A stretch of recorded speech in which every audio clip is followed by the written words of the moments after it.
How to change clock language on iPhone lock screen. First, tap on the power button to lock the iPhone screen. Then tap on it to hold. Now, depend on each of these uh, screen you want to select. So let me go for this one.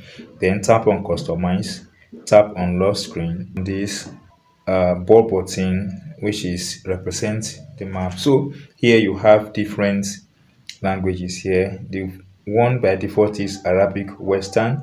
Then you have others here. You have Odia, we have Malayami, we have different one.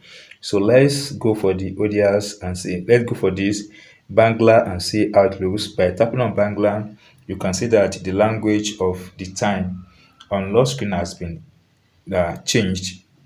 Then you can drag this to this, then you can tap on this to give you this as it increases. Then let's tap on it again and go for Western Arabian. Now it comes up like this on Western Arabian. So you tap on this, you can tap on this button to have access to button to change the color. You can have it here. Then you can as well increase. Then you can tap on this to select each of these that you really like, and this goes thus and to see different color here. Now that I've tapped on that, you've done, then tap on this done button. So if you enjoy these tips on how to change clock language on your iPhone lock screen, if you're not subscribed, please subscribe for more updates like this.